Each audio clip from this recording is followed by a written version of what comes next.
Texas. Big, sprawling, thick, and tough. Texas can even hurt you. But when it comes to hunting, Texas is right up there with any other destination on the planet. Texas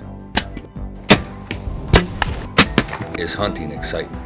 We're back in the Primo's Ground Max ground blind. You know, whenever I come into a ground blind situation, there's something that you really should consider doing every single time, and that is to, kind of go through a checklist of the things that can hurt you when you're in a ground blind. Noise is number one enemy. So if you have like a squeaky chair, or if you're sitting on a canvas backed chair or something like that, and it tends to creak a little bit, it's gonna hurt you. Even if your boots creak, it's gonna hurt you. I have down here on the ground, I have a big thick matted sweatshirt, and I like to stand on it. It's not, my wife doesn't appreciate it, but but I do it because it's very quiet and it helps. Take my release, for example. This is my True Ball release. Notice this Velcro right here. If you have your sleeve just touching that and you move, it's going to make the noise. So what I always do is I take precautions. I get the sleeve over that so that's not going to make a sound, and I'm ready to go. Let me show you something. This is a Whisker Biscuit arrow rest right here. This is your basic Q-tip. In the hole of the Whisker Biscuit where your arrow slides across the bristles, if you take this and just roll it around in there, what happens is minute little cotton fibers come off the Q-tip and they hang on to the bristle ends, and it really helps cut down the noise of the arrow sliding through the Whisker Biscuit. So I can assure you, I've done it many times, it works. When I'm shoot through camo windows, I like to use a fixed broadhead. And I really like the Crimson Talon. It's got the twist blade technology, and what's kind of nice about that, I've actually tested it myself, and I actually get more penetration with this tip than I do with a similar tip that is not twisted in the blade. So it seems to get a few more rotations, gets a little bit more penetration, so I like the tip. I'm also going to use a tracer knock tonight. If everything works according to plan, the knock will light up when that arrow lets fly, and hopefully it'll find its way to a nice red stag. It's a fun place to hunt. We're down here at the Dahlstrom Ranch, and just having a blast. Weather's great. I understand in Wisconsin it's like a gazillion below or whatever, so we're in 60-degree weather and having a good old time. I just feel a little bad for my wife, I have to admit, but if I see a big stag, I'll get over it. Also in a ground blind, you want to keep it dark. So I'll probably put my scent lock mask on a little bit later as things start to heat up, and to keep down the reflection. It's unfortunate I have to wear these glasses, but my situation is such that I have to wear them. So I have to be cognizant of the fact that I got a lot of potential glare here. Stay back, stay black. That's a good little message there for ground blind hunting. Anytime an animal can catch any movement across any open windows, whether they got shoot through camo or not, doesn't make any difference. They're going to pick you off. Those are just a couple of tips for ground blind hunting. Keep it black and keep down the noise, and you should do a lot better. I'm anticipating a good night here.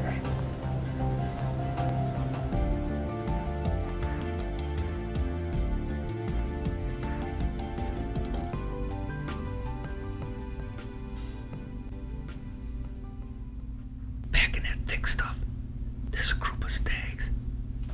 They're heading our way. Man, there's a bunch. They're gonna end up right in our lap. Oh, hang on, bud. This is gonna get wild.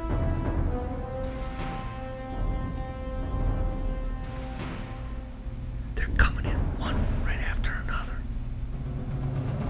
Check these two out. They're mixing it up. They're sparring.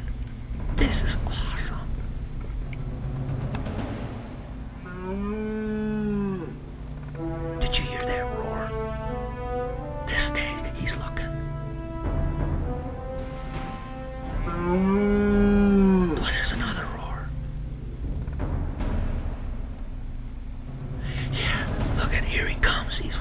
off all the other ones.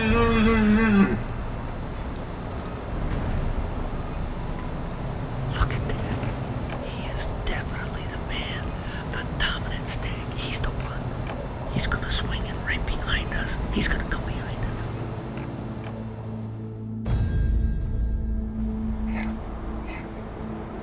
He's right there.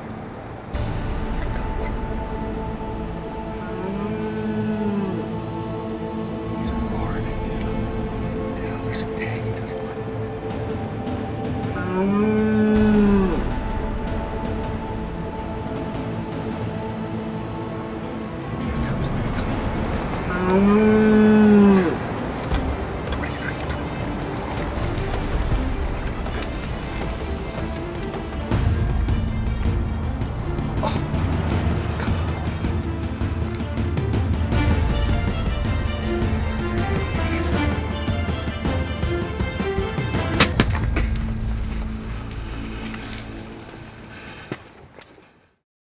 He's down. And right now, I'm a fractured mess, man.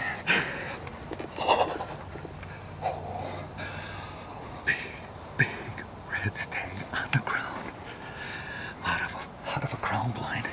You know, I didn't even get a chance to get my full hood on, but I'll tell you, when I drew, there wasn't a sound, I didn't think, and yet he paused. And then, but because it was quiet enough and good enough and black enough, he went through and put the smack on him. He didn't go 60 yards. So I got a red stag. Wow, baby. So I'm really excited. And it was just fantastic. I had to wait 7 days to get that shot. And Adam, my cameraman, got it.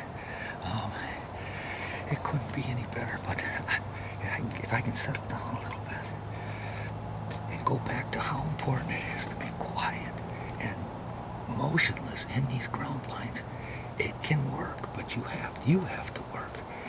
And it's very difficult, but when it works and when it's right, oh, baby, it's right. Well, you know, there's nothing better than coming up on a stag that you didn't have to track, because you only went about 60 yards. Check that out. There's my tracer. Oh boy, look at this thing. This is unbelievable.